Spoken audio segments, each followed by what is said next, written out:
One is a dark and mystical adventure that tries its hand at meaning and purpose, the other a psychotic musical that is literally the opposite. The Secret of NIMH. They Remade It.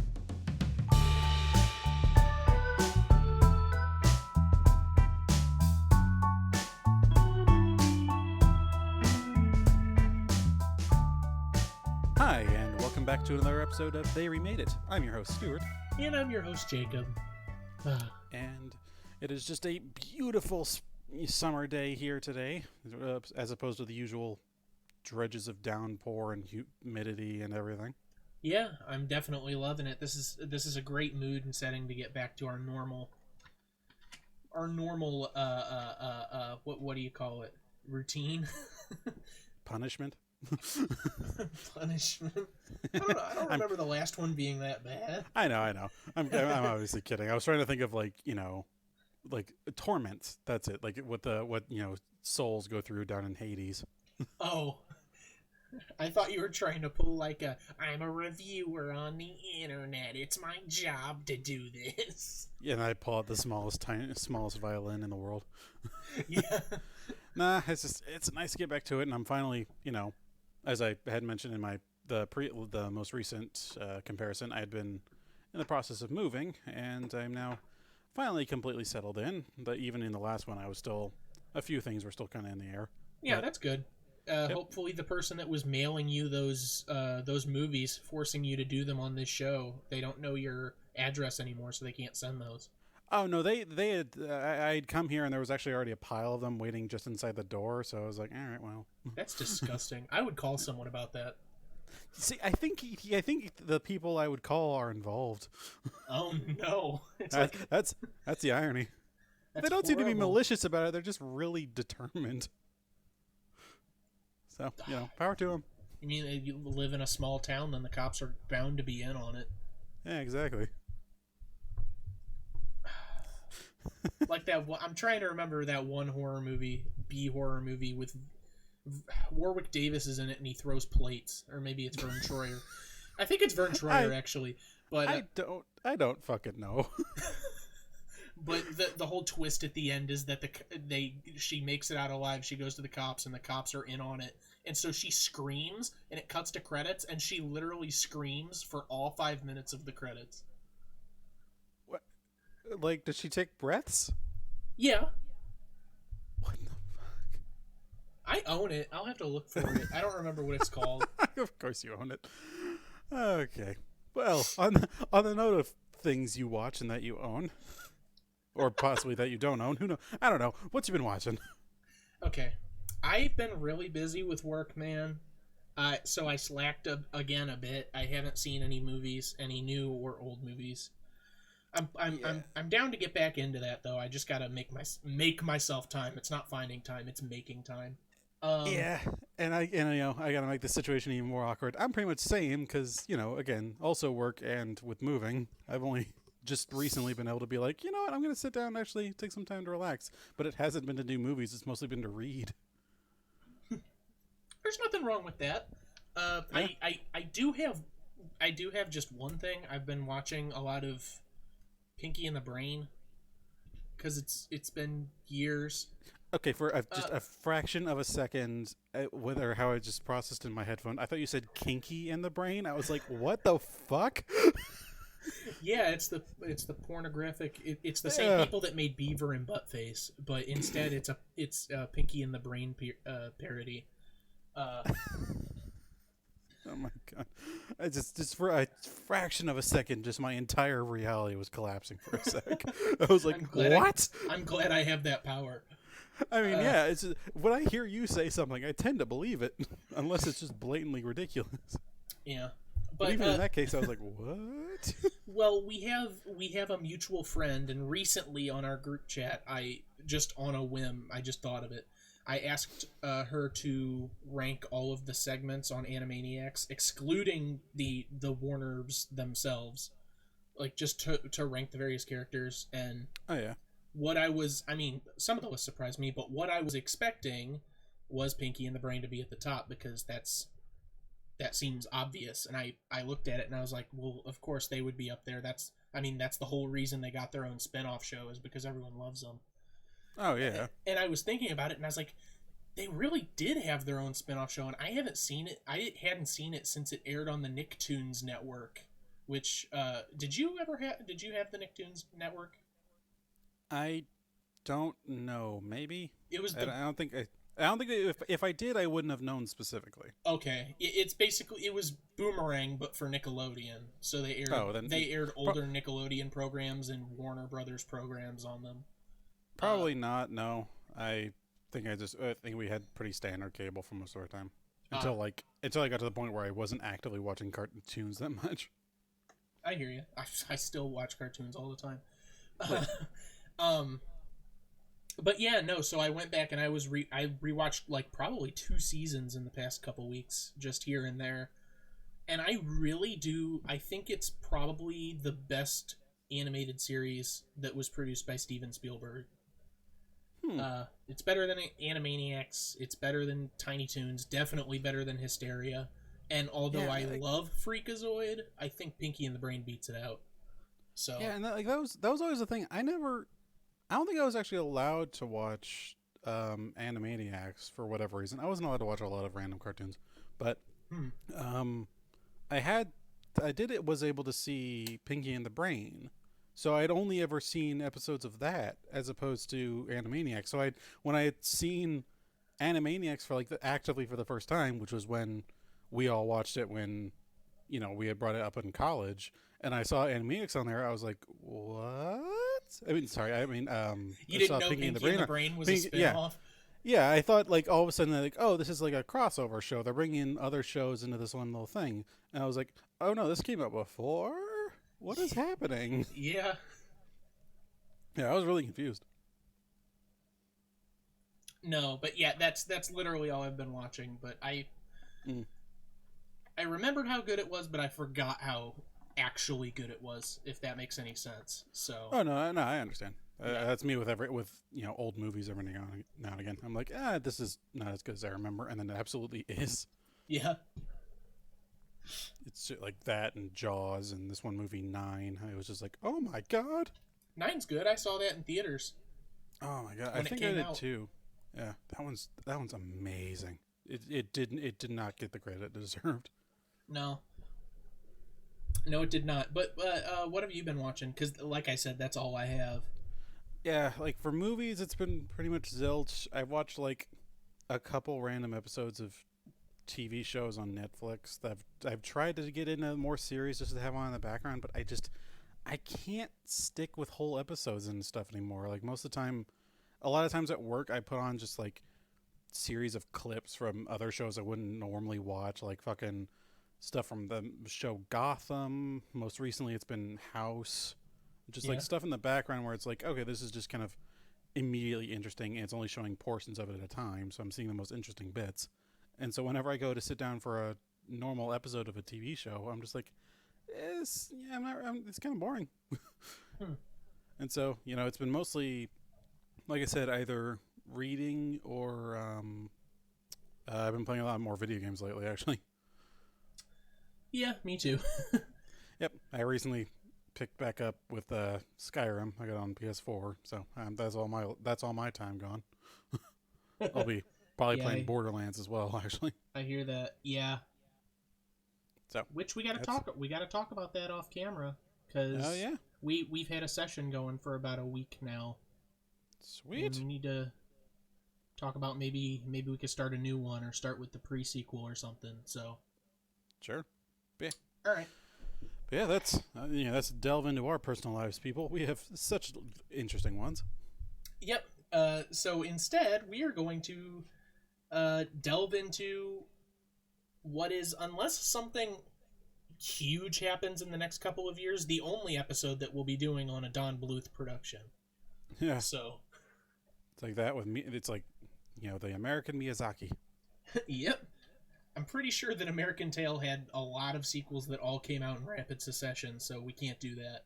And Land Before Time, I mean, that was like every 2 years, so that's definitely off the table. Yep. So, Secret of NIMH it is.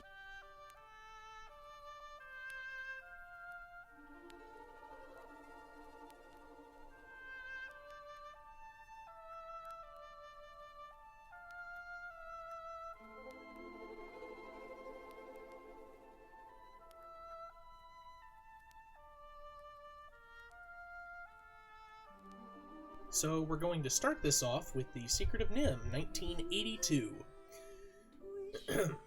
At the beginning of the film, we are told of the recent death of a brave mouse named Jonathan Brisby by the wise old rat Nicodemus, played by Derek Jacobi.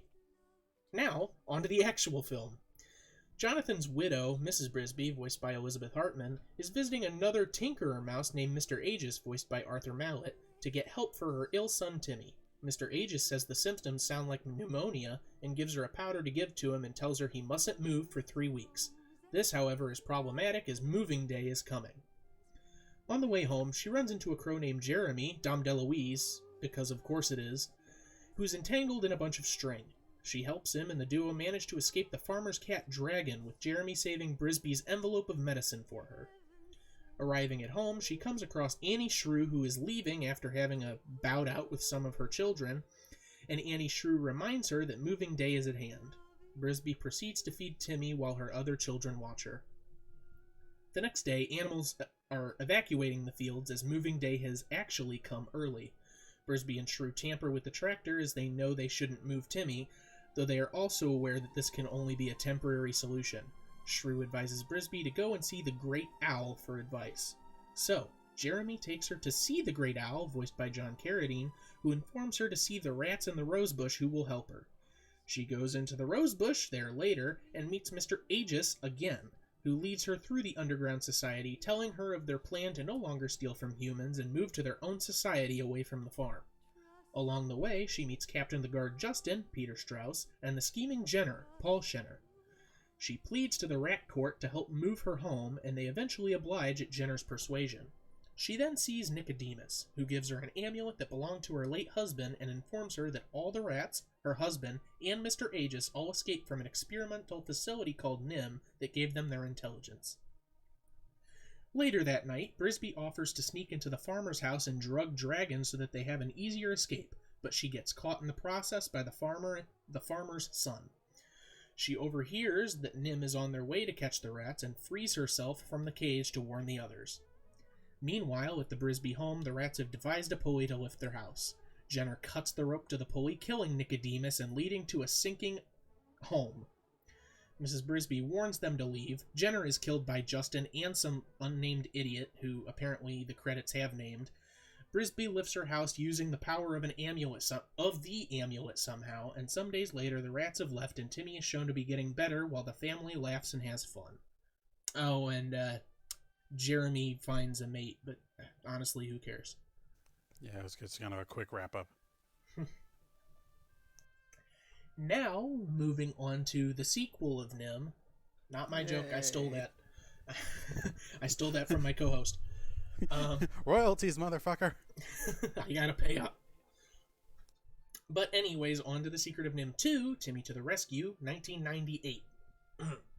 Okay, so we open up with Martin and Timmy, both Brisby children, training through various means in preparation for Timmy's flight to Thorn Valley, where the rats reside.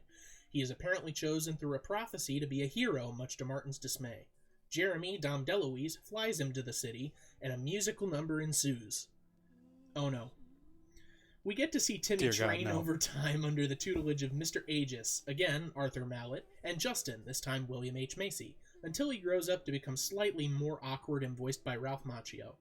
So, while on a mission that he screws up by not keeping watch for a guard dog, he comes across a city mouse named Jenny, played by Hynden Walsh, who, as it turns out, is able to read. She goes before the Rat Court and pleads that she is a child of one of the original mice from NIMH who is requesting to be saved from the facility. They initially decline as it's too big a risk, and she decides to go on her own. It comes out that she also discovered the location due to another captured mouse who turns out to be Martin, so Timmy goes with her. The two wind up crashing their balloon lift that they use to escape into the woods and decide to go see the Great Owl, a discussion that is overheard by a caterpillar named Cecil, Meshach Taylor, who takes them to the Great Owl, who turns out to be Jeremy wearing a disguise. Turns out the two have been conning forest critters out of garbage, and when they are found out, the four flee for NIMH.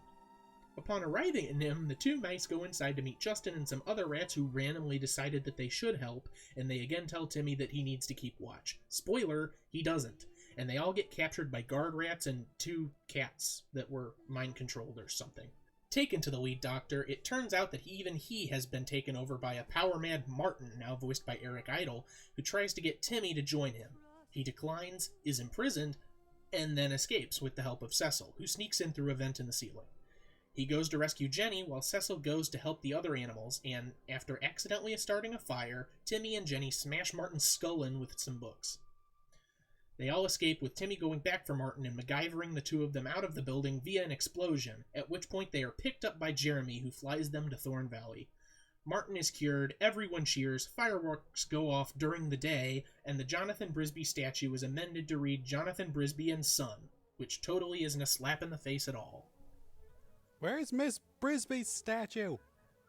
Yeah, where's her statue? She doesn't get a statue. Fucking hell. Whatever. I'm also glad that they moved there. Yeah. With absolutely no indication that they were going to after staying behind for so long. This wasn't a good one. No. No, it was not. This is a Ghost in the Shell situation, people, and we are not going to be kind. There was just a bunch of really stupid shit that I wrote down. Yeah, it was another situation. This is actually an opposite situation for me. Instead of constantly pausing to be like, this is stupid, I literally just had to skip 10-second portions at a time to be like, all right, song, stupid moment, song, whatever. Yeah, it was... So this one went by pretty quick. Pretty bad. Wow, that movie was only 20 minutes long. Yeah, pretty much. I regret nothing. But before I forget, and before we go full force into it, let me do full circle real quick. Yep.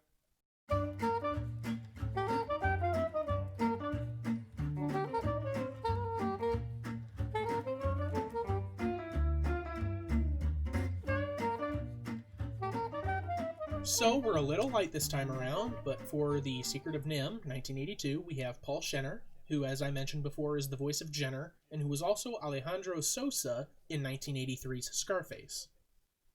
Oh. Yes. Wow.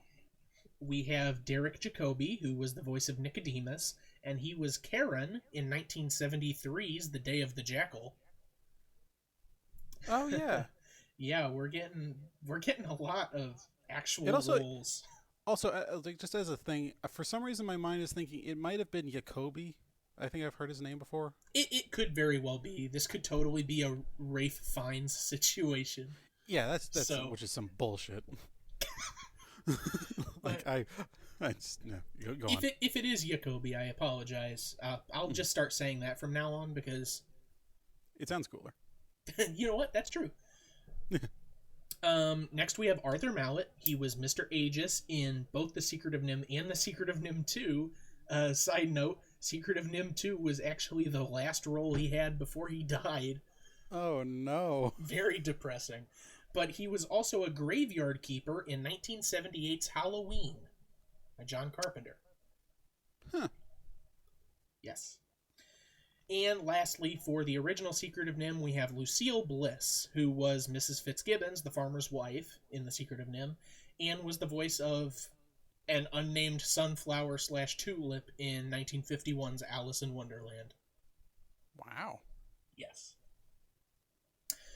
Now, for the... Not a whole lot of growth in the career, I won't lie, but still. Not much, still doing voices. I don't know, I need to look into her. Maybe she was just a voice actress. Maybe she got passed around at Hanna-Barbera or Ruby Spears or something. I have no idea. That is not a good way of phrasing that one, passed around at Hanna-Barbera, but go on. You know what I mean. I know, just still.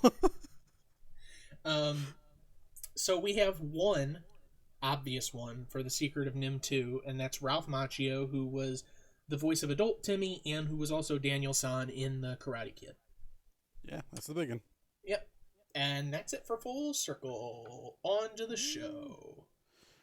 So, minor disclaimers for myself going into this. Firstly, I had actually read the original Rats of NIMH book, I think back in... must have been middle school. We did it as a class thing. So I went into this with a bit of... I should also say, I don't think I had ever seen The Secret of NIMH before. And so I went into this with a little bit of context. And the second thing about it is a little bit of an awkward one. that I've kind of realized throughout my life between this and Land Before Time and all the what few things of Bluth I've actually seen. I don't actually like Don Bluth movies. I don't think I really like him. Like, yeah. I something about him. I'm just like, I'm not a big fan. Hmm.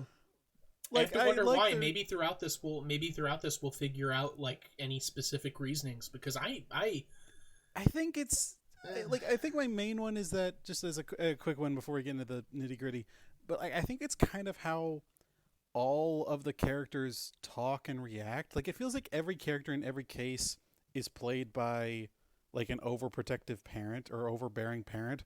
Like, they always have this weird kind of soft talking voice, even when it's like a really intense situation. It just feels off in a lot of ways. It's like whenever I was watching it, it's like, this is kind of like how people would talk to me when I'm like homesick. like it just, everything about it, I'm just like, I don't feel comfortable.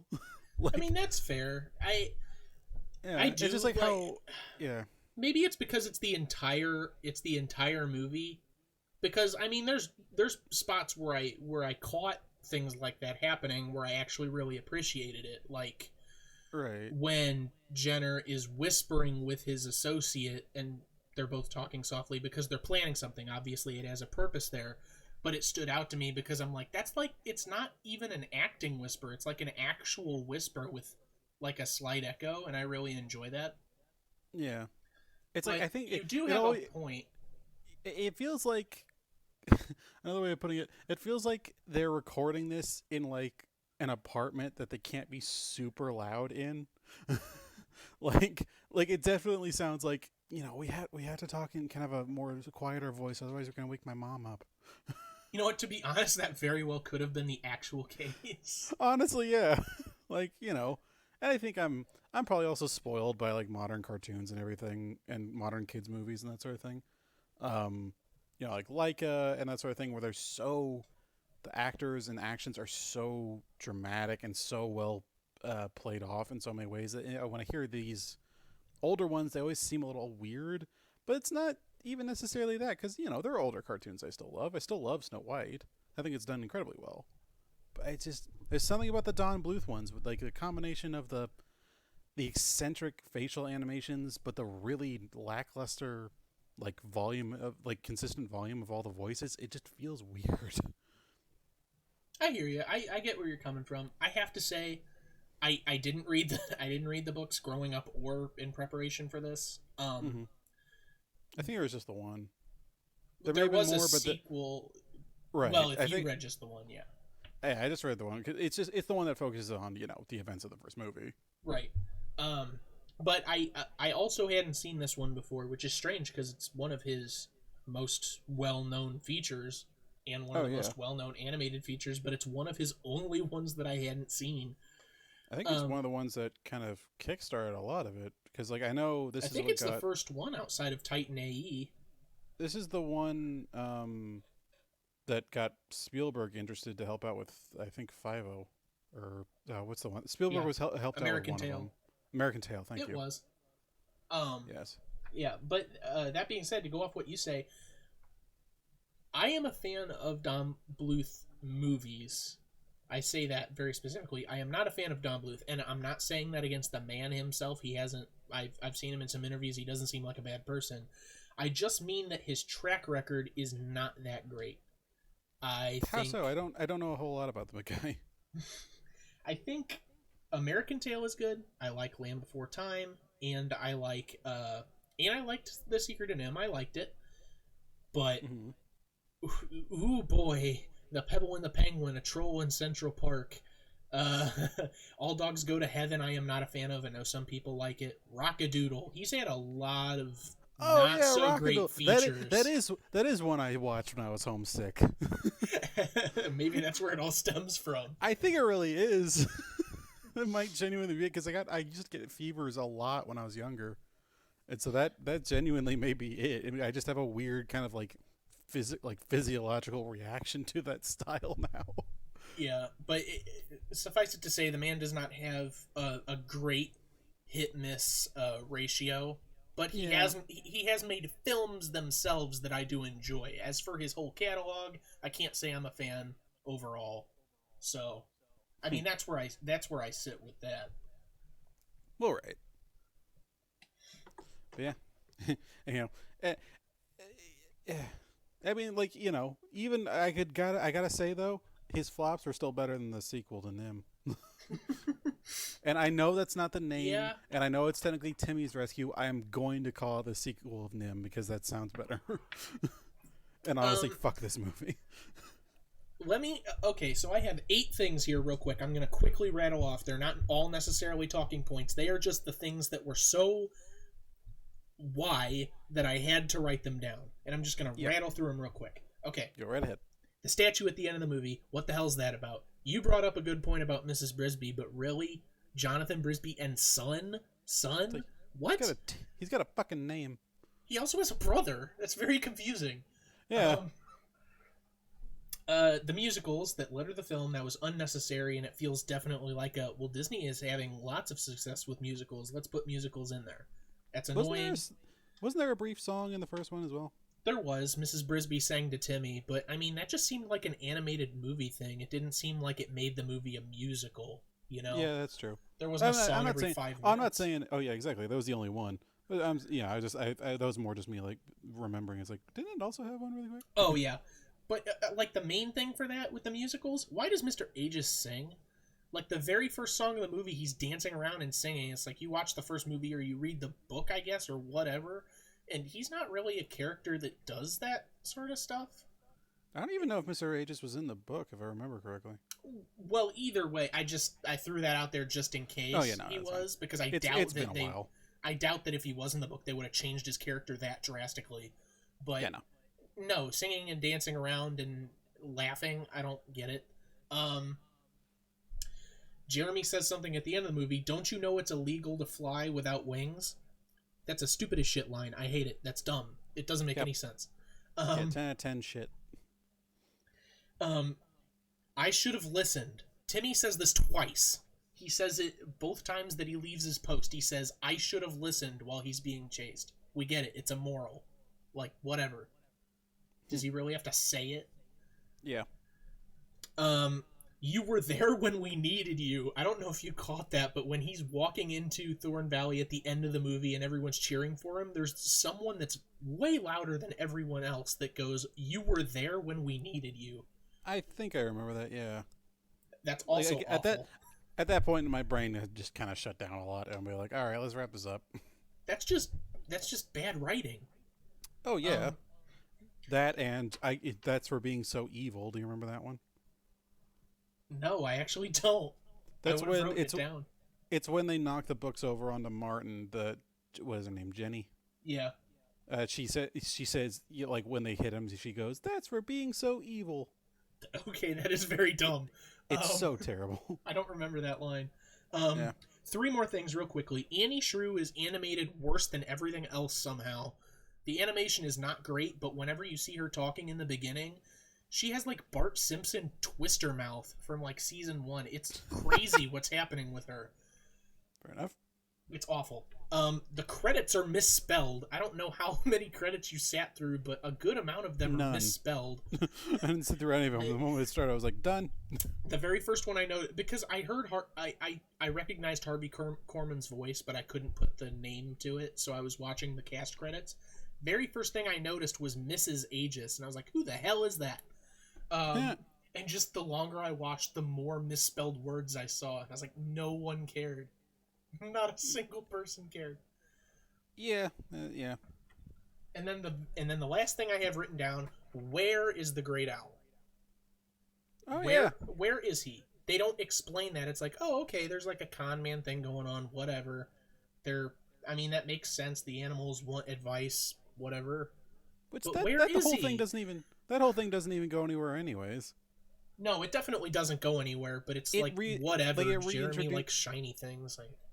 Like it brings Jeremy back into it so they have a ride to NIMH, but they could have just done that normally. Yeah, he could have just showed up. Yeah. Like he does 3 times in the first one.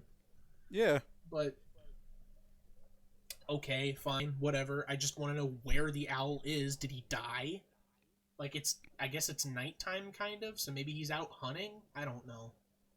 I think they just didn't know where he was. I mean, like, because Jeremy showed Mrs.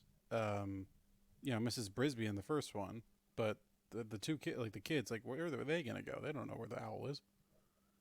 I guess that could be true. Maybe that's not actually where the owl lives, and they're just Right, doing and obviously it just showed up, and I'm sure the creators of the second one, they didn't care where the owl was. I'm just trying to find some reasoning in this.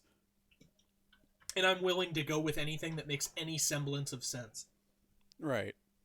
It's like, what does the mind do whenever it experiences trauma? It suppresses the event and tries to fill in the memories with anything, no matter how ridiculous. That's beyond true for this and for other things, I'm sure, but this is like primary for me right now. Yep.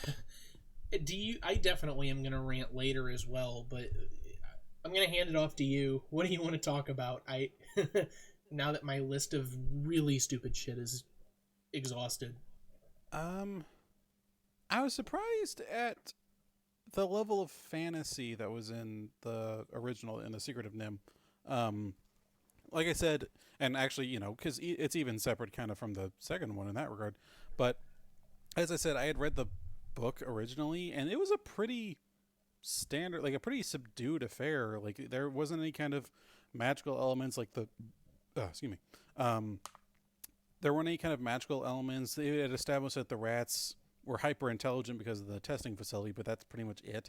Like, they were able to harness electricity and everything, but it more just kind of put them on par with like human intelligence. But then seeing like the fantastical stuff going on, like how Nicodemus was literally a prophet and had like a prophetic machine that could see stuff that was happening in the future, I was like, this is kind of next level. Yeah. And then that kind of gets dropped like a bad habit in the second one. Yeah. It's just like it establishes it right up front, like Nicodemus predicted shit, but then it doesn't really establish anything near that technological level. And also, the amulet at the end of the first one as well, that just straight up makes Mrs. Brisby a kind of godlike entity. So the amulet's not in the book either? No. I mean, it might have been like a keepsake that Jonathan had given Mrs. Brisby, but beyond that, it wasn't anything magical. Like, even in the moment, like even in the book, when they move the house, it's almost kind of a in the background affair. Like, it just kind of the main focus at the end is her going to drug Dragon, and they end up moving the house with pretty much no incident. They just kind of shifted over behind the rock, which it doesn't establish in the movie, but the reason they have to move behind a rock is whenever the plow comes out to plow the field, it has to make kind of a diagonal path past the rock on one side, because it can't plant any plants there, and he has to avoid it so he doesn't mess up his machine. And so there's a permanent like little triangular swath right behind it that doesn't get mowed. Okay. I mean, that does make sense. I kind of have to wonder if maybe they had a really good idea for the climax with Nicodemus getting killed, and then Mrs. Brisby has to worry about the house, but they wrote themselves into a corner and they didn't really know what to do, because even like the prophetic stuff, while fantastical, there's not a lot of attention paid to it. It's like, oh yeah, prophecies, and he sees what's going on so that he can comment on it, and you can get this mysterious vibe. But like the amulet thing is like the plot stops for a whole 60 seconds. Yeah, so that all this stuff could happen, and I wonder if it was literally just, we wrote ourselves into a corner. How do we get out of this? Yeah, I'm absolutely certain that's how it went, because like it's just there's like, I don't know if Nicodemus was in the book, but he wasn't this kind of prophet character. He literally was just the leader of the rats, and so it's just, it really is weird to see all these fantastical elements, and then again, just seeing it dropped entirely for the second one, with the exception of the very end where they're at the scientist's place, but that's kind of gone from magic to pseudoscience. So it's like, all right, we're doing a different trope here. That's fine. Yeah. Also, there's a bunch of humans whose minds are warped probably beyond compare, and that's a little dark. Yeah, like, I kind of liked where it was going with elements of that, where it was actually being like, okay, we actually get to learn more about NIMH, about this facility that's able to straight up make rats hyper intelligent. But then it just kind of drops. It just kind of doesn't really go anywhere with that. It just kind of says, oh, somehow Martin is now, his intelligence was increased and it made him evil. And so he started screwing with all the scientists himself. It's like, okay, it doesn't establish. Like, I was really hoping that NIMH was going to end up, being a bigger villain or seeing like some deeper implications of their origins. But it was like, nope. Yeah. Just they're just here. There's humans that think they're dogs, and there's some rat bodyguards and stuff. It's fine. Who cares? Who cares? Yeah, honestly, like this isn't even the kind of situation like with Ghost in the Shell where it's a hard remake, so we get to just compare bits and pieces. This is, having it being a completely separate story, you can really just lambast it to no end. It's like you had a blank slate and you still fucked up. It's not good. It's just not good. It's not. Yeah, and I really did and you had mentioned, going into this, I really didn't you didn't know that the sequel was going to be like this. That it was just like as bad as it was. Well, that's the thing. So I've seen like Bambi 2 and like Aladdin, Return of Jafar. Like, I'm aware of sequels to animated films, and they're more often than not good. Yeah. But maybe little kids will enjoy them or something. I don't know.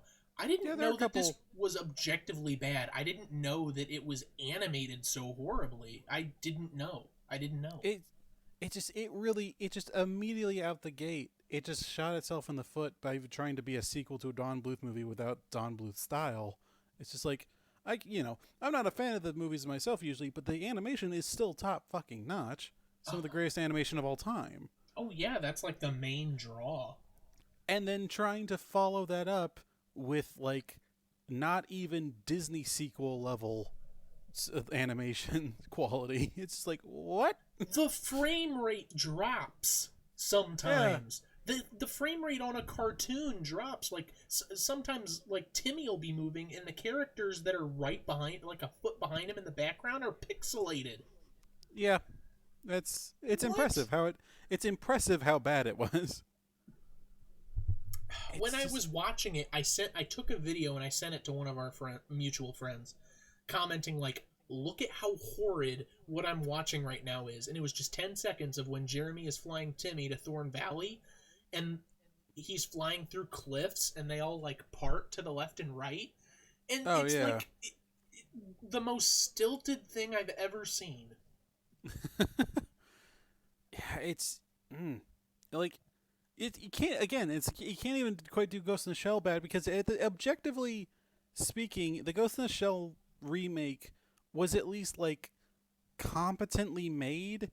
Yeah. It was done without passion and without sensitivity and without real skill, but you could definitely call it a successfully made movie.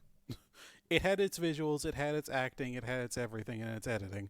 It still sucked, but for different reasons. This is just like, it takes a shit on the lore, because it didn't establish, but the whole thing it establishes the beginning of the second movie, and then before he died, Nicodemus had said a prophecy that Timmy would become the savior of the rats of NIMH. No, he fucking didn't. Before he died, as he was underneath the pulley system, he Morse coded on the ground. It's by the way, at no point ever, I don't even know if fucking Nicodemus even brought up Timmy's name that much. Just when Mrs. Brisby came in to be like, hey, I need help moving my home. My child is sick. He's like, we will move it so that your child does not die. That's probably the extent of it. It's like, it's just freaking ridiculous. And then there's the level of, and I should just say this isn't continuing at the same point, but just on that note, there's just the real level of fucking Messiah-like image that they're building up of this kid whenever he gets to the valley. It's just like, my God, this is disappointing. It's like Mrs. Brisby came out of nowhere as this random person who happened to be related to a friend of the Rats of NIMH, who herself was not one of them, wasn't hyper intelligent, had simply learned a couple things from her husband, and as such is just objectively at least in their eyes, lesser to them, but was still able to save all their asses and still do so much good. And then they have fucking Timmy come along and be like, oh, he's a child of Nim. Oh, he's prophetic and he's a messiah. Hail him. He gets a statue. It's like, fucking... He fucks things up and they're like, yeah, he'll do better next time. Glass ceiling, motherfuckers. Probably. Jesus. It floored me. Because I was like, that was my favorite part of the first one. Mrs. Brisby's entire character was the whole, driving motion of everything. She saved their asses. She saved her family. She was so go-getter at the entire fucking time, willing to stare down a goddamn owl as a mouse to do it. Which they even, like, Mr. Aegis even brought up. None of them ever did. Yeah. So, what? Yeah, it's ridiculous. What about the daughters of Nim? They don't do anything. Yeah. Oh, which is also another thing. It's a society of all male rats. Where'd the rest of the people come from? Are they proliferating at all? Or do they reproduce asexually? I hope not. Do they just build other rats? They're so smart. That sounds... You know what? That actually might be true. They just build... They have vats. The way you said that. The way you said that was like like Daffy Duck in Rabbit Seasoning. Oh, yeah. Why don't you read the sign? You're so smart. I don't... At least we're finding some comedy out of this. Yeah, there has to be. There has to be, or else what would this be? Yeah, it's just us lambasting the thing. And I'm wanting, at the same time, it's hard for me too, because like I'm also trying to sing the praises of the original, but again, I'm not that huge a fan of it either. I mean, it's objectively better, obviously, but still. Yeah. Well, you cannot like, yeah, exactly. You cannot like it for its reasons, but there was effort in it. Yeah, it's the ultimate boring rock and a hard place up between and Sometimes I feel bad for people that work on things that you can say are objectively bad. Like, you calling this out, just imagine you're at like a dinner party and you're like, yeah, sequel of NIMH was Garbo, and there's a guy at the table that was like, I animated the giant cheese wheel that Timmy took a bite out of. I worked really hard on that. See, in other cases, I might feel the same. Like if it were, a passion project of one variety or another that just didn't have the skill behind it necessary. But in this case, I absolutely do not believe anyone working on the animation of this had genuine passion behind it. Like, they knew what they were doing. They were trying to do a sequel to the Secret of NIMH. And as animators, that's like trying to rewrite the Bible. They knew... I know for a damn fact that if you ever brought up, hey, that movie sucked, and an animator was there, it'd be like, yeah, I was fucking forced to with my animation company for really shitty pay. I hate that thing. This was in the late 90s, and you could tell we were using, like, Macromedia Flash 1 to edit it, and we had no idea what we were doing. Like, fucking Pixar was already coming out with all their shit, and we were trying to come out here and do anything. It's like, come on. It's like running against Usain Bolt while you have a broken leg. That's really sad. Yeah. I don't know if you've seen it or not. But The Thief and the Cobbler is something that is not good. It's not good. It took like 40 years to make, but you can see the passion behind it and how there's certain people throughout the history of this movie that really wanted it to succeed, but for all these reasons it just couldn't. Yeah, I think I've seen it. It's been a while, but I have. In like something like that, I feel bad like shitting on, because it's like that's weird. The story doesn't make a lot of sense, but look at the design. During the battle, there's all those machines, and it's like an M.C. Escher drawing of like mystical balls flying everywhere. I don't know. There's effort put into that. It just couldn't go anywhere. Yeah, it's I always feel bad whenever it's that kind of situation, but I really do think on this one there was not an ounce of passion going into this sequel. This was our animation company needs more money, and this will get at least some nostalgic parents to pick it up for their kids. Yeah. Like at the very least. And I'm sure it did decently because it's it's a straight to DVD thing. Those things are already cheap enough to make. Yeah. An engaging, entertaining story the whole family will love. The Hollywood Reporter. Hold on, wait a minute. Hold on, this is on my DVD copy. This is on the case. An engaging, entertaining story the whole family will love. The Hollywood Reporter. Only half of that is in quotation marks. Did they add the rest of that? Okay, well, I should say, which half? The first half, an engaging, entertaining story, which still, it's like someone at the Hollywood Reporter said that. But then at the end, the whole family will love. I'm guessing that they added that. That's not actually part of the quote. Can you do that? Well, I guess they can. Fucking... It seems like movies and movie producers can do anything with how they advertise their thing.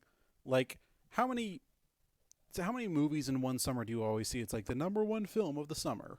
It's like objectively you can't all be, and I know some of you. I've seen some of you. You are B movies at best. You are the B movie. You can't possibly be that good. Yep. Yeah. You'll gain reputation later on of how ridiculous you are, and that's the best you'll get. And people will mistake that for quality somehow. Yeah. And people will still find Jerry Seinfeld unironically funny. I want to bring this up real quick before I set this down. This DVD cover I'm holding, I didn't notice this. It has an illustration on the front of Timmy like posing whatever, and then the caterpillar or Princess Bubblegum Mouse are both on the bottom like rooting for him.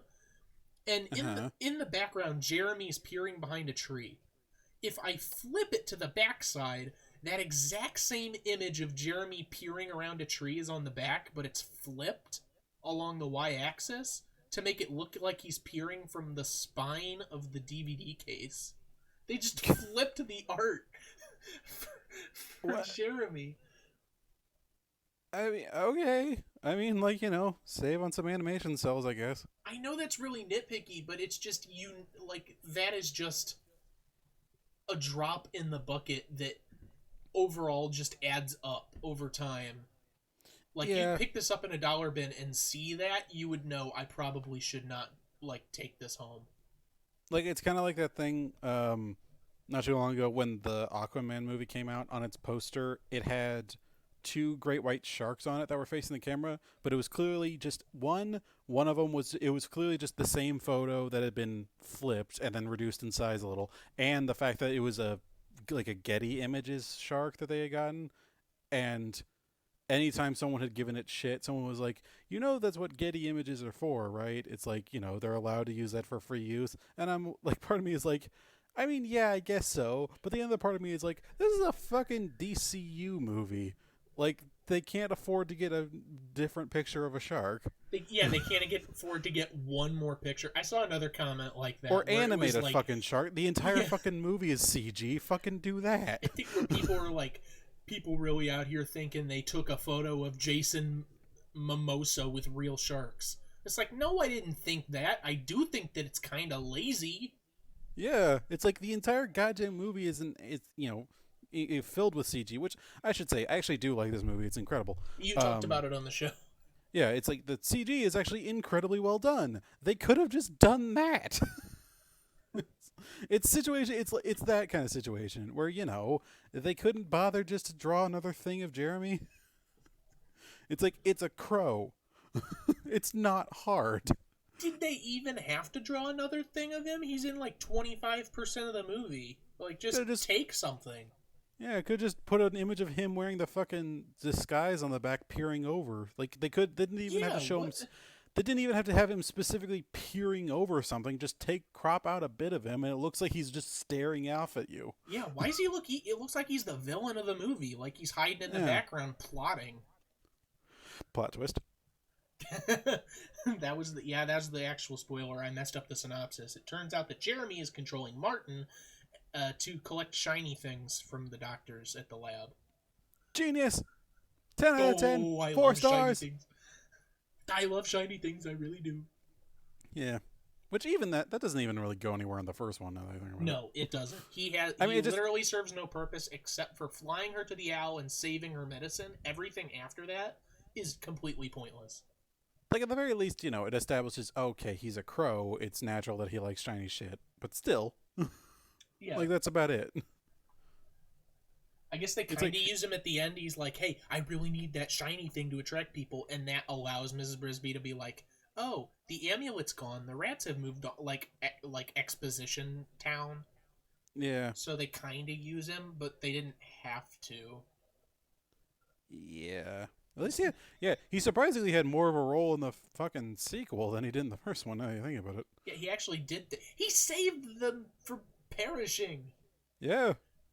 He's a hero. Where's his statue? Yeah. Where's the caterpillar statue? They'd end up giving the caterpillar a statue sooner than Miss Brisby, it feels like. Well, the caterpillar is a male, so. Oh, well, there we go. Fucking rats. I hate rats. Rats piece of shit. I'm giving them all this shit, but in the first one they were very appreciative. It's just in the second one that they turn them into assholes. They seem to not care about anything at all. Yeah, where Justin is now voiced by the Fargo guy. What? That's all I know him from. I know he's in other stuff like Shameless. Yeah. I wasn't gonna. But that show looks gross. I really don't want. It just looks nasty. Oh, same. Yeah, no. I've had friends who watch it. It's not fun. Like My Name Is Earl. I never had an inclination to watch that because it just looks gross. My Name Is Earl is actually pretty good, I should say. It's more just kind of like just white trash comedy, I know that's kind of the thing. White trash comedy doesn't sit well with me. Not because I think it's like lowbrow or anything, which it can be, but it's literally just because it looks like it's from the gutter, and I'm like, don't want to watch it. I'll get off of this right off this one at least. It's at least not as gross as Shameless. It's more just kind of like, okay, these people are just kind of stupid and poor. That's about it. Okay. That's the extent of the comedy. All right, I got that. Yeah. The one thing I did want to say, I really like Annie Shrew. I wish she had more to do in the first one. Yeah, I thought she was pretty decent. I like her as a character. I like the way she's animated in the first one. Like, I mean, the first movie, The Secret of NIMH, is animated well overall, but her particularly, like the way she flings her scarf around and her haughty walk. She's also a straight up badass, if you remember. Like, she's the one who disabled the plow. Yeah, in the synopsis, I listed both of them as doing that, but it was really her. Miss Brisby did nothing but get herself in danger, honestly. Yeah. But which, in some cases was noble, but in other cases, all right. Yeah. You can see her courage building throughout the course of the film. Yeah. But yeah, Annie Shrew, I bet you if she put on the amulet, it would have lit up immediately. It's like, she's courageous. But the whole farm would have blown up. Yeah. It's like, would have lifted into the sky. Just imagine Nicodemus hands it to her, hands it to Shrew instead, and it's like, this will light up in the heart of pure. Holy shit! Oh my god! I did not expect that so quickly. You are one firecracker woman. And then she drops the house on him. It's like, I didn't care for that one. I like her. I want a movie about her. Yeah, seriously. The Secret of Shrew.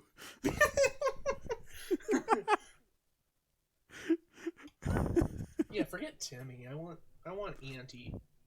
Yeah, Auntie was still established to be pretty smart. I bet you there's a whole bunch I'll bet you it'd be really funny if they established that shrews are just naturally that intelligent. They're just assholes. They didn't even go to NIMH. It's just we just know what we're doing. Yeah, what the hell? She's really smart. Yeah. She didn't have a husband that taught her all this. Well, I mean, maybe she did, but they didn't talk about that. I don't get it. Oh, also, stuff that just happens between the movies. Annie Shrew is very distrustful of the rats in the first one. Don't go there. The rats are horrible. They're coming over. They're assaulting the house. Yeah. I guess maybe because of what happens in in the climax, we can be led to believe that she was persuaded to trust the rats. But the sequel just starts off. She's like, "Oh yes, Nicodemus, what a wise man. He said go to the Thorn Valley. Yes, trust him." It's like, okay, that's Just whiplash. really just a moment of just harsh exposition there. Well, yeah, they could have used anyone else, but they decided, that's true. What about the character that literally hates everyone from the first movie? What if she explains it? Yeah. I don't think she's even related to any of them. She's just kind of a neighbor. Yeah. That. You know what? That really is a case of someone. They literally just made a sequel to Secret of NIMH, and I don't know that anyone even watched the first one. They probably got a synopsis. Yeah, it's really just like, oh, Annie Shrew, yeah, she's fine. She exists. She's a character that did stuff. She can sing everyone's praises. But that's the problem, is that they have voice actors returning from it, so I don't think they even have that excuse. At least the voice actors would say something. Hopefully. Yeah. Like Arthur Mallet peers over his reading glasses and he's like, "I don't think I would be singing and dancing here." Yeah. Dom DeLuise would be like, "I'll do anything." Yeah, he really doesn't give a shit. Honestly, this is a real sticking point for me, because we literally just did our Q&A and I said he's one of my favorite character actors. Oh yeah. Because I do like his voice. Right. But maybe it's because I saw American Tail just the other year, so I can remember it more so. Whenever he does voice acting in these movies, it's always sort of the same. And I didn't really notice it until this one. I think because this is his most pointless role in a Don Bluth film. There's literally almost no reason for him to be here. Like Tiger in American Tail, or what's his name, that basset hound in All Dogs Go to Heaven. He does things. He consistently does things. Mm-hmm. But in this, it's like, why? A Troll in Central Park is a bad movie, but he's the main character and actually gets things done. Yeah, I guess he was just kind of getting his stride. Yeah. Or maybe this was just kind of a weekend project for him. I mean, it very well could have been, because this is the first. I'm pretty sure this is the first Don Bluth film, especially that Dom DeLuise was in. Maybe he's just it's a weekend project. He used to work for Disney, and then the movie did really well, and everyone loves it. He's like, I'm gonna work with this guy more often. It's like, holy shit. He got that first royalties paycheck or whatever, and he was like, oh. Yeah. That old voice actor chestnut. Takes the next plane to Mr. Bluth's house. To Bluth Island. To Bluth Island. You gotta go through a series of Dragon's Lair puzzles to get to the front door. Yeah, it's a big Jurassic Park style gate that he added once he started working with Spielberg. He can afford it. Oh yeah, if anyone can. Actually, I don't know if he can afford it. Did you see the Kickstarter last year or the year before for the Dragon's Lair movie? No. I'm pretty sure it failed.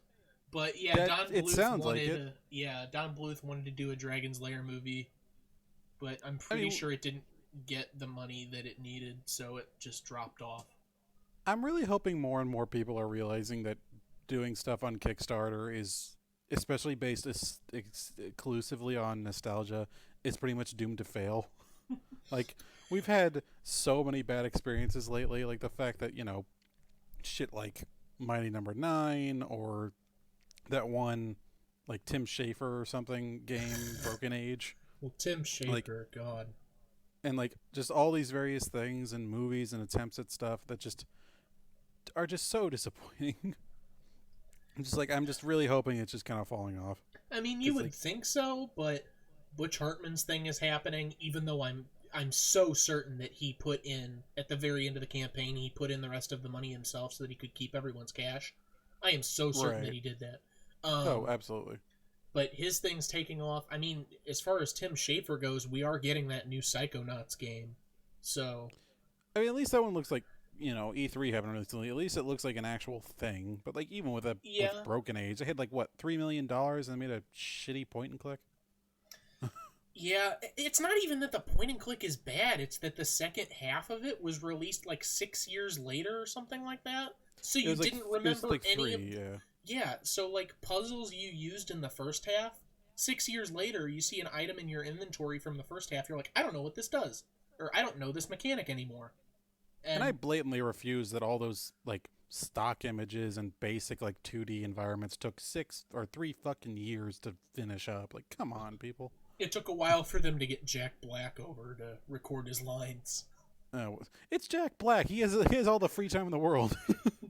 He has his own YouTube channel now where he doesn't do shit. He has a YouTube channel where he says he's going to play a game and then he doesn't. Yeah, like I think the man's got free time. Yeah. But back to the topic. What movie? Well, yeah, what movie were we doing?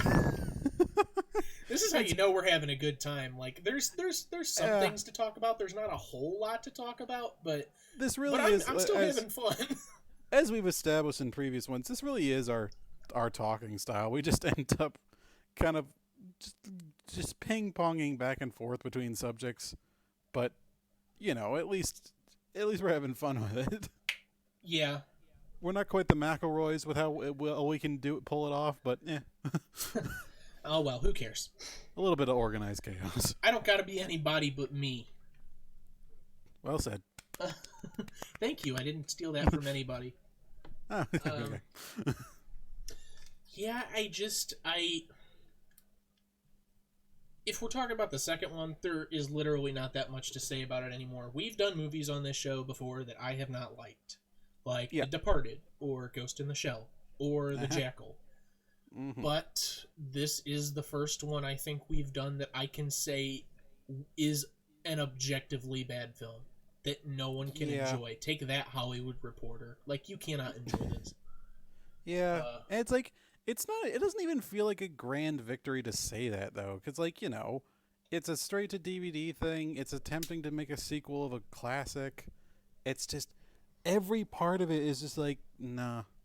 Yeah, I don't think I'm breaking any new ground in saying that. I'm just putting it out there. Like, yeah, it's just, I didn't know going into it that it was objectively this horrible. I didn't know. And like, we've explored in past episodes, like, you know, why movies get remade in certain cases and that sort of thing. But it's just, and we've been lucky enough that the ones we've picked very often have been for more personal reasons, like, you know, a foreign film that someone wanted to put an American interpretation on, or a long forgotten story that someone feels deserves to be either updated or continued upon, in the case of like Scarface or Blade Runner. But it's too often that with other movies that we haven't even touched on before, that really the only reason is money. Like, someone really just needed a quick paycheck, and that this was just some animation studio being like, we can make money off of this. And it's just, that's the saddest reason for movies to get made, honestly. To be honest, that's the vast amount of what happens in Hollywood just in general. Like, like 2001's Ocean's 11.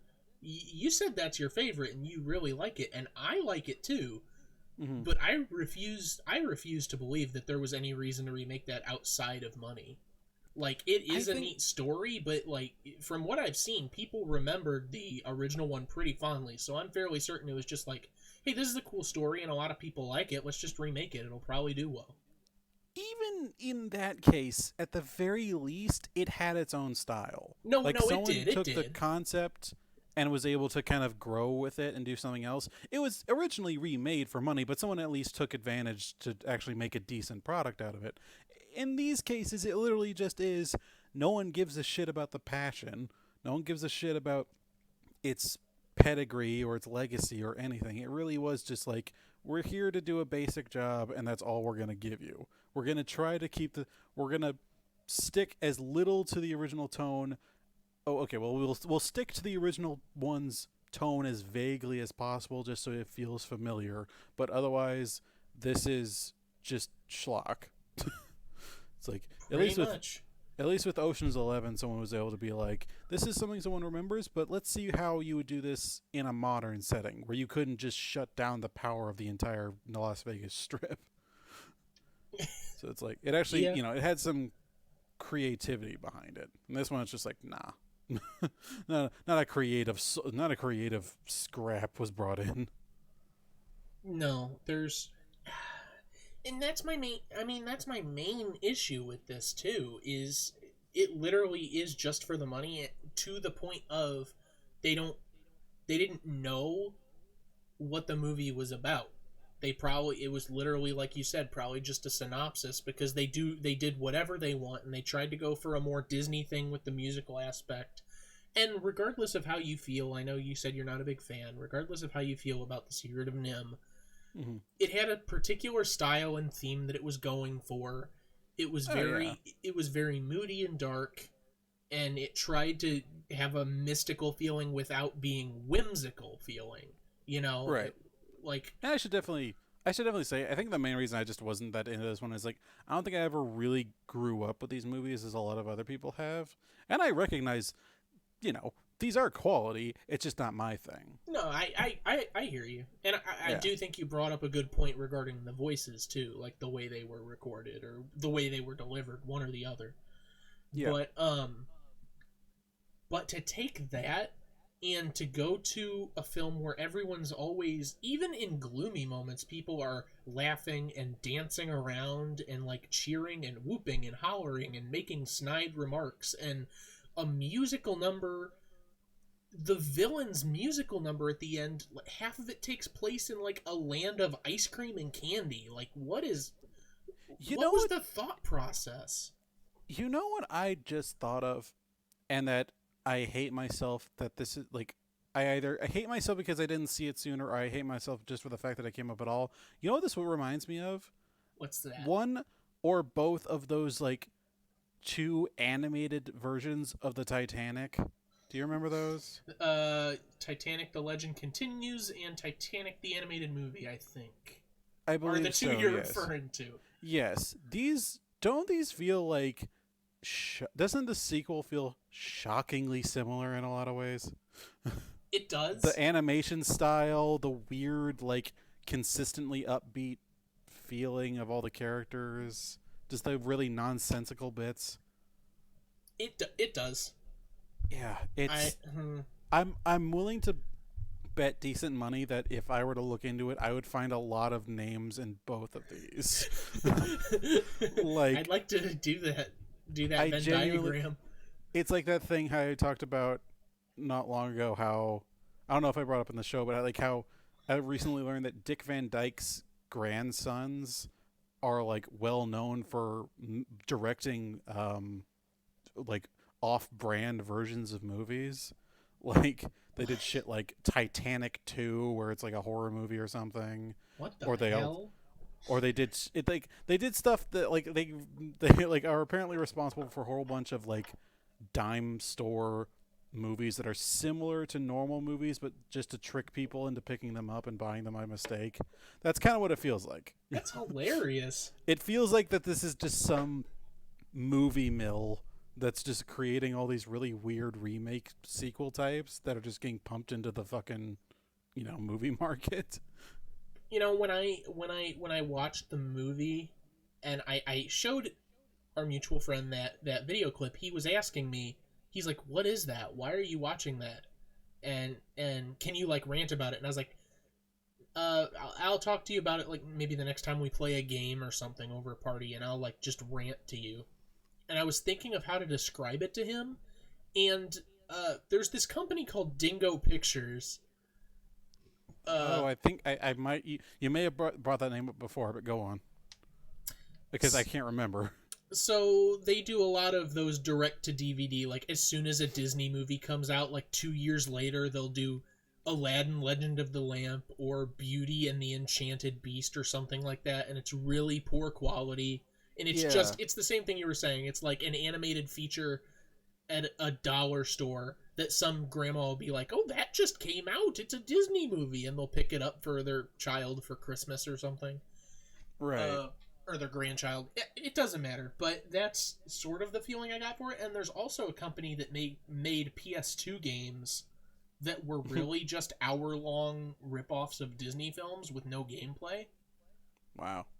Like, there's one called Lion and the King, which is really horrible, with, like... Is it a crossover of Lion King and The King and I? No. their character, they literally don't even have emotions. After this recording, I'm gonna send you some gifs of this because it's awful.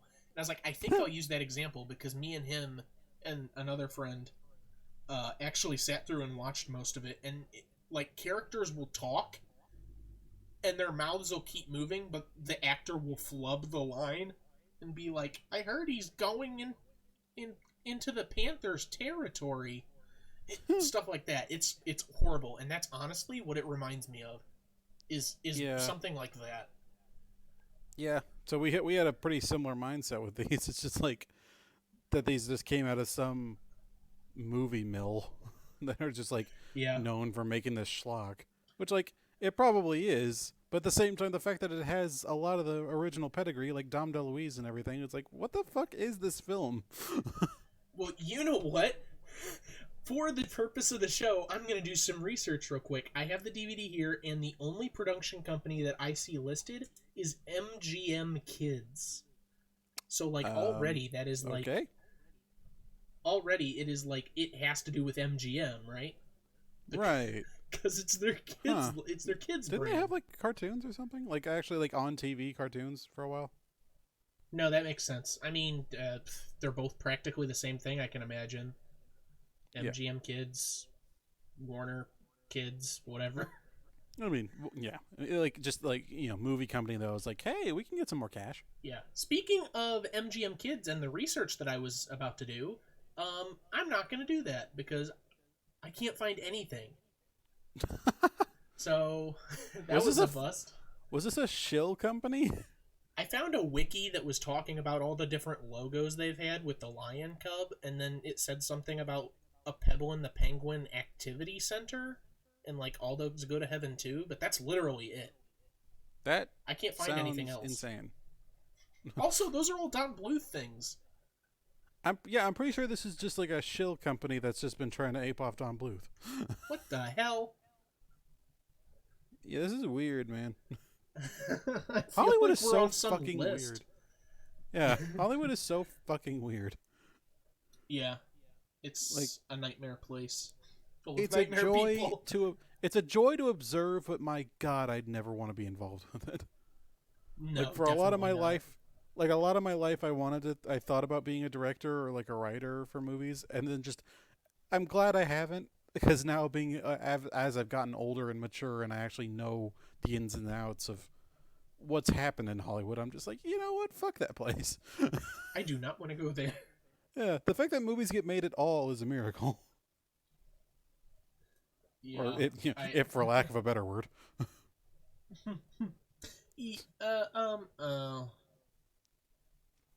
It's both miraculous and horrible. And horrifically horrifying. Yeah. It's like, I'm glad I got it, but my God, how many people had to suffer for this thing? You know, I don't want to end this thing on a bad note. I'm desperate now. Yeah. You're just trying to find some info. Kevin Michael, no, I shut that down. Okay. I'm thinking Kevin Michael Richardson was in the second one. He's fine. That's a pretty stock voice that he does, but I like the. I was excited to hear him. I kind of liked the society that they were making in Thorn Valley. Like, my favorite bit in the first one was when they go into the rose bush. Yeah. I just like cool, like, little sub-societies like that in general. No, that's neat. John Carradine's great. Yeah. That's not a groundbreaking statement or anything, but I'm glad, Dom DeLuise got more of an actual part. Yeah. Instead of just joke fodder. I'm glad it was only 68 minutes. You know what? That's probably the best one. Uh-huh. The best one of all. Just over an hour, and a lot of it was credits. The Caterpillar character could have been in more of the movie, and I'm grateful that he wasn't. Yeah. Kind of spared us that. I'm glad it didn't give me the plague. I'm glad I am still a fully healthy human being after having watched it. I do. We've talked about this. I do like The Secret of NIMH. And you said you don't really care for it. You do think that it is done well, at least. Yeah. I like little bits of it. Like I thought it actually kind of took off whenever, like I said, it took off when it was in the rose bush. But I thought that was kind of brief. Yeah. Um, you get like when she first goes into the rose bush and she meets that guard rat that starts chasing her. Hmm. That is like peak dumb DeLuise. Like there has to be Oh a yeah, chase scene with like a solid color background in every movie that he's ever done. and like creepy silhouetted character. Yeah, that is like what do you call that? Hallmark A hallmark of Don Bluth, I guess. It's a cliche of sorts that he does. staple. Staple, yeah. Um, you could play a drinking game with Yeah, his with that. movies with these tags. Yes, essentially. Yeah. Um, I already shat on Dom DeLuise a bit. Not him in general, but the character that he plays in the first movie because it barely serves a purpose. And Right. one thing I don't like about any Don Bluth films, uh, except for Land Before Time, I guess maybe because it's a group of children, but I don't like children in in Don Bluth films. I don't. The way he They are handles kind of them are annoying. just they're always annoying and they're like innocent to a fault. Yeah. Like even Martin in the first one, like Hell, it he's a even feels like jackass, but then he's like, "I'm sorry, Mama," and of course he says "Mama," which is also like a staple for yeah. him. Uh, Hey, I call my mom Mama. I'm not saying it's a bad thing, but I guess it's just something I know. Don Bluth did as a child because it's in like all of his movies. He was either poor or southern. One or the other, or both. Yeah, that's the only people that say Mama. um, yeah, that's um. I mean, I had something else. I'm not. Oh yeah, at the end of the movie, I'm like grasping at straws at this point. Not to elongate this, we can end this for whenever. I just feel like we gave so much time to how horrible the second one is. I want to talk about the first one more. Yeah. Um, when at the end, when Jeremy and Mrs. Wright, as you said, the credits called her, the female Hmm. crow that he meets, when they fly off into the sky with the string, did you think for a moment that they were gonna spell the end with the string, like in I cursive? I kind of thought something like that would happen. Like I was kind of thinking it's like okay, it's gonna somehow form in the shape of a heart or something, but it's like no, they just kind of kept going back and forth with the line between them. And I was like, oh, okay. And like, who cares? It's like that happened. This is basically the Monty Python carrying a coconut joke without the coconut, but whatever. Yeah, I that's where I thought that was going, which is really hackneyed. Which like Was to have would you the put it past end. him? No, I guess I wouldn't. It is the Yeah, there first you go. one. It wasn't that. I mean, still like Don Bluth movies. I'm sure like older animated movies, they weren't above that sometimes. You know, you're right. It's like there were no rules then. There are barely rules now. I mean, just spelling the end with clouds is already such a generic stock thing that Exactly. I The was fact that it's like immediately expecting it. and like how it was framed as like a storybook in the end. It's like okay, yeah, that's like 101. I get it. I like how they opened up the second movie with a really quick synopsis told by William H. Macy of the first Yeah. one, and it's through like a window with a border of Yeah. like So it's like a missing. vignette for a photo. Yeah, like Auntie Shrew in the top right, and I think there was a rat in the bottom right, but it was really pixelated, so I couldn't tell. Hmm. I'm Meanwhile, glad that you. showing the superior animation of the previous one, where it's like, this is not. You're shooting yourself in the foot even more now. Yeah, but through like a weird waxy filter, like they took a napkin, rubbed a Whopper on it, and put it in front of the screen. They're trying to make it look worse. Yeah. See, So ours like, is better by comparison. it's like, no, it's not. Ew, you like this greasy McDonald's movie? We made a much better one with computers. I really had kind of wished. I wish the thing they had done was that the synopsis of the original one got told in like sketchy cartoons by like the other little kids as they were recounting it. Like they were literally just giving like stick figures of it. And then mommy saved the big rats from the big kitty cat. Then it was like, okay, they at least don't fucking show the superior earlier one. And then Mommy held the magic apple and we flew into the air. Oh, God. I don't know. Do you have anywhere else to go with this? No, the second one sucked. It kind of broke me a bit, to be honest. I'm not like one of those, oh, that was so horrible, or like that made me irrationally angry. Like, I hate The Departed, but a lot of that episode was me hyping up how much I hated it for like comedic effect. Yeah. But this one kind of did actually break me because I don't know what to say about it other than Yeah, that was how me with awful Ghost. it is. Yeah, that was me with Ghost in the Shell. At Yeah. least, like, because Even though you only watched 2/3 of it. Okay, 2/3 was enough. That's how it broke me, man. I got through 2/3 and I was like, no more. I'm done. I don't care. So you broke your DVD player. Nearly. I mean, I fell asleep is what happened, and then I woke up and I was like, I'll just look up the rest. I do not care at all, and I wasn't surprised. I was just like, yep, this is exactly what I expected.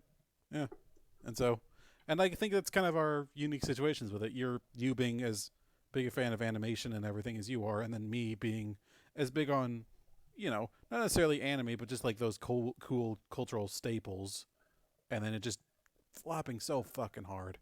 Yeah. It's at least, but yeah, I'd say this one is still objectively worse by a wide margin. Yeah. I don't know that anyone that worked on it cared. Yeah, which I at least hope so. I really hope there isn't some dude out there being like, I was really passionate. I think I did good work on this, because I'll have to go to him and say, no, you didn't. I don't care that this is disappointing you. You did a bad thing. He's crying with his head in his hands right now because it took him like 3 weeks to write the magical mystery show or whatever. And it has taken him 21 years of avoiding any and all critiques of this movie before he stumbled upon ours, and it was like, wait, people don't like it? People don't like that song? I worked so hard on it. Like, no, you didn't. You might think you did, but you didn't. I mean, that being said, that probably is the best song in the movie, even though it is still awful. I mean, yeah. I mean, that's at least it was what else do we have to fun. say at that point? That was the fucking peak. What does that say about the rest of it, people? You know what we're here to say. We're trotting an old trodden ground, even if we didn't know it.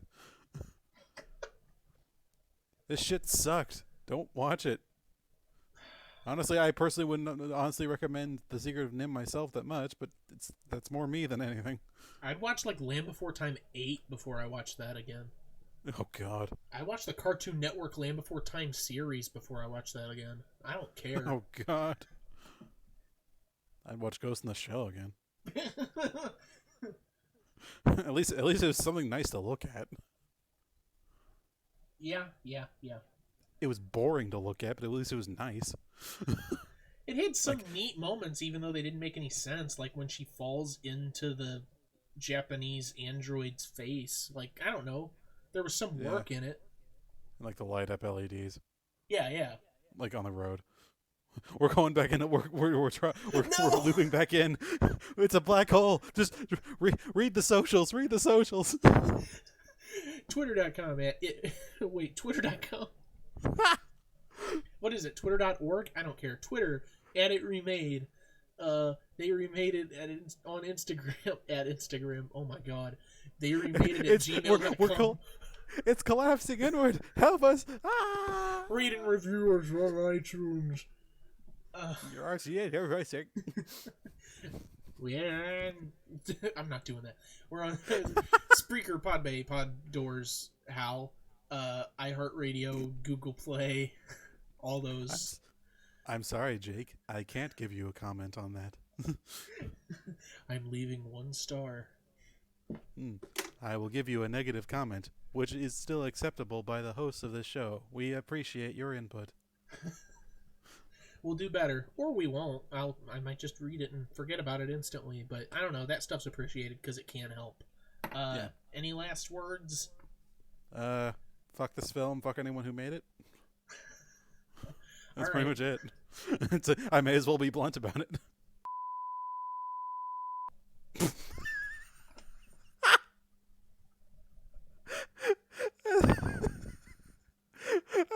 I'm gonna go and wrap it up now then. As always, I'm your host, Stuart. And I'm your host, Jacob. And I hope we do something better next week. Bye.